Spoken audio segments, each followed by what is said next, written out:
हैं आप, गोदाम होता है, हर एक गोदाम, हर किसी से गोदाम होते हैं, वेयर हाउस, जहाँ पे वो अपनी सारी चीजें रख रहे होते हैं। आपका चेयर बनाने का बिजनेस है, कारोबार है, आप चेयर्स बनाते हैं और जाकर उस काम रख देते हैं गोदाम में, ऐसे ही वेयर हाउस में रख देते हैं। ओपनिंग का मतलब होता है आज अगर शाम होगी, आज शाम में जितनी चेयर्स पड़ी हैं 100 चेयर्स, तो वो आज शाम क्या बन जाएगी, क्लोजिंग। जब अगले दिन आप गोदाम में आएंगे तो वही क्लोजिंग क्या कहलाएगी आपकी, ओपनिंग। ओपनिंग इन्वेंट्री का मतलब है, इन्वेंट्री मैंने बताया था ऐसी चीजें जो अभी तक बिक नहीं सकती, जो अभी बिकने से रह रही है, फ्यूचर में वो बिक जाएगी, ऐसा ही है ओपनिंग इन्वेंट्री। ओपनिंग इन्वेंट्री का मतलब है जब आप साल के पहले दिन गए, तो फॉर एग्जांपल गोदाम में पड़े हुए थे 200 रुपीस की चेयर्स, ठीक। आप जब साल के पहले दिन गोदाम में गए, जब आपने गोदाम का दरवाजा खोला तो कितने रुपीस की पड़े हुए थे चेयर्स, 200 रुपए की।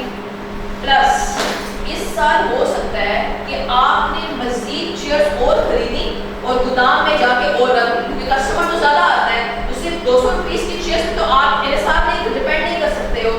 आपने पहले कहा 200 रुपए की चेयर्स पड़ी हैं, कस्टमर बहुत आता है, तो मैं और भी चेयर्स खरीद के गोदाम में रख देता हूँ, समझे। और भी आपने 200 रुपए की चेयर्स खरीद के गोदाम में रख दी। इस टाइम कितने रुपीस की आपके पास इन्वेंट्री पड़ी हुई है गोदाम में जो आप बेच सकते हैं कस्टमर, इसे कहते हैं गुड्स अवेलेबल फॉर सेल। यानी कितनी रुपीस की इन्वेंट्री पड़ी हुई है जो बिक सकती है, अवेलेबल है 400 रुपए की। लेकिन माइनस जब आप साल के आखिरी दिन गोदाम में गए, साल के आखिरी दिन, जब साल के आखिरी दिन आपने गोदाम में जाके काउंट किया तो सिर्फ 100 रुपए की इन्वेंट्री रही। पहले कितनी रुपीस की इन्वेंट्री पड़ी हुई थी, 400। जब साल के आखिरी दिन आपने जाके काउंट किया तो सिर्फ कितनी रुपीस की इन्वेंट्री रह रही है, 100। बकाया क्या लगेगी, सेल। इससे बोलते हैं कॉस्ट ऑफ सेल। देखिए नाम लिखें, ऐसी इन्वेंट्री जो सेल होगी, जो बिक गई, एक जमाने में जब आपने उसे खरीदी होगी तो वो आप कितने की पड़ी होगी, 300 रुपए। तो कॉस्ट ऑफ सेल का मतलब है एक जमाने में जब ये इन्वेंट्री जो बिक गई या सेल होगी वो कितनी की पड़ी थी। अक्सर आप दुकानदार के पास जाते हैं तो वो आपसे बात नहीं कहता 300 की तो हमें पड़ी है, तो आपको 300 200 कैसे दे दें। कभी ऐसा तो सुना है कि बंदा 300 रुपया खर्च करके आपको 300 रुपए का बेच दे, उसकी हमेशा कोशिश क्या होती है ओवर एंड अबव 300 आपको बेचे। तो आप समझें आपने 300 रुपए की चीज से बेच दी 500 रुपए पर, तो 500 रुपए आपने लिए उससे और आपका खर्चा उस पर कितना आया था, 300। तो कितना मुनाफा आपने कमाया, तो इस 200 को मैं कहती हूँ ग्रॉस प्रॉफिट।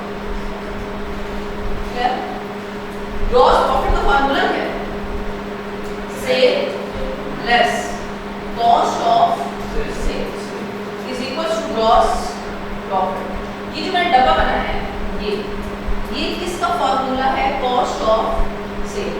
कोई आपसे पूछे कॉस्ट ऑफ सेल का फार्मूला क्या है, तो आप क्या बोलेंगे, opening inventory plus purchases minus closing inventory is equal to cost of sale. Clear. Sale में से 500 रुपए की चीज आपने बेची, उसका खर्चा पर कितना आया था, 300 रुपए का, तो आपने कितना मुनाफा कमाया, 200 रुपए। एक और सवाल करते हैं, सेल्स चीज आपने बेची है 5000, सेल्स रिटर्न होती है, कस्टमर आपको चीज वापस दे देता है। आपने पहली बार कस्टमर को कितने रुपीस की चीजें बेची, 5000 की, आपकी जेब में 5000 आ गया, लेकिन कुछ कस्टमर आपको चीजें वापस तो कर देते हैं, तो समझे 1000 रुपए आपको कस्टमर ने चीजें वापस कर। और उसके बाद ओपनिंग इन्वेंट्री पड़ी थी आपके पास 2000 की, परचेजेस आपने किए हैं 1000 रुपए, क्लोजिंग इन्वेंट्री पड़ी है 500 रुपए की, और परचेज रिटर्न भी हुआ। क्या आप सप्लायर की चीजें वापस कर सकते हैं, परचेज रिटर्न होता है या नहीं।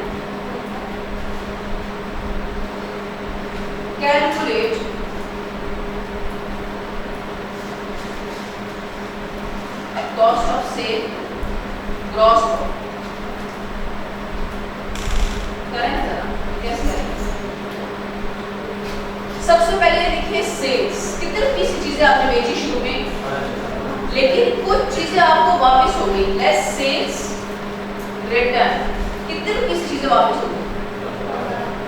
कस्टमर से कितना पैसा आपकी जेब में नेट आया, नेट 4000। नेट सेल्स कैसे निकलती है, सेल्स में से क्या लेस करो, सेल्स रिटर्न। 5000 की जेब में आया अगर पैसा तो 1000 रुपए वापस कस्टमर को देना भी पड़ गया क्योंकि उसने रिटर्न कर दी है, तो नेट सेल्स मेरे पास कितनी की हो गई है, 4000। कुछ ऐसा है। उसके बाद इसमें लेस करेंगे कॉस्ट ऑफ सेल, और कॉस्ट ऑफ सेल का फार्मूला मैंने भी लिखवाया, क्या है, ओपनिंग इन्वेंटरी। जब साल के पहले दिन आप गोदाम में गए थे कितने रुपीस की इन्वेंटरी पड़ी हुई थी, 2000 प्लस परचेजेस, कितने रुपीस की और आपने चेयर्स खरीद के गोदाम में रखी, 1000। ऐसा है। लेस क्लोजिंग से पहले परचेज रिटर्न भी आ गया। अगर 2000 और 1000 यानी अब गोदाम में कितने रुपीस की इन्वेंटरी पड़ी हुई है, 3, जिसमें से कितनी आपने वापस कर दी, 200 रुपए माइनस परचेज रिटर्न हमेशा क्या होगा, माइनस होगा। 2000 गोदाम में पड़ी थी इन्वेंटरी, 1000 की और खरीदी, तो 3000 में से कितनी वापस कर दी, 200। तो कितनी पड़ी हुई है जो इस टाइम बिकने के काबिल है, 28। इसी क्या बोलूंगी मैं 2800 को, गुड्स अवेलेबल फॉर सेल, यानी ये इतनी रुपीस की चीजें बिल्कुल तैयार हैं बिकने के लिए, जब भी कस्टमर आएगा मैं उसको बेच सकती हूँ। ऐसा है। इसमें क्या लेस करेंगे, क्लोजिंग इन्वेंटरी। लेकिन जब साल के आखिरी दिन मैंने जाके इन्वेंटरी काउंट की तो उस टाइम मेरे गोदाम में कितनी इन्वेंटरी सिर्फ रह गई थी, तो बकाया कर गई, बिक गई है, वो क्या करनी बिकी, कॉस्ट ऑफ सेल। जब भी इन्वेंटरी बिक जाएगी तो वो किस में चली जाएगी, कॉस्ट ऑफ सेल में। कितने रुपीस की इन्वेंटरी मैंने बेची,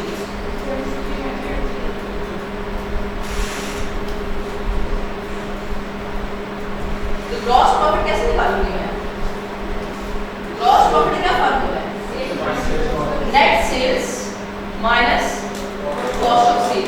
4000 कस्टमर से लिए उन चेयर्स के बदले, और उन चेयर्स का खर्चा कितना आया था, 2300। समझे, 2300 की चीजें आपने बनाई थी और बेची थी 4000 की, तो आपको मुनाफा ग्रॉस प्रॉफिट कितने का होगा, 17। तो कॉस्ट ऑफ सेल का फार्मूला क्या होगा, ये opening inventory plus purchases minus purchase return minus closing inventory. 4 चीजें, opening inventory plus purchases minus purchase return minus closing inventory is equals to cost of sale. ऐसा है। और नेट सेल का formula है, sales less sales return is equals to net sales. और gross profit का formula है, sales में से कॉस्ट ऑफ सेल लेस करो तो आपके पास क्या आ जाएगी, ग्रॉस प्रॉफिट यानी मुनाफा। तो कितना मुनाफा आपको हुआ, 1700 का। 1700 कैसे आया, 4000 कस्टमर से लिए और आपकी जेब से कितना गया खर्चा, 2300 का। तो आपको कितने का मुनाफा हुआ, 1700 का मुनाफा। ऐसा है। लिखे जरा, फिर एक और सवाल करेंगे gross profit.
Loss profit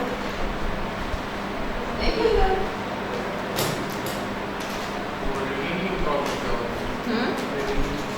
revenue जब कोई आप इनटेंजिबल चीज़ बेचते हो, जैसे पैक वाले अपना सेल्स रिकॉर्ड नहीं करते, अपना रेवेन्यू रिकॉर्ड करते हैं, क्योंकि वो आपको ऐसी चीज़ दे रहे हैं जिसे आप टच नहीं कर सकते। यानी जो बिजनेसेस आपको सर्विसेज देते हैं वो अपना रेवेन्यू रिकॉर्ड करते हैं, और जो आपको टेंजिबल चीज़ देते हैं जैसे चेयर्स आप टच कर सकते हैं वो सेल्स रिकॉर्ड करते हैं।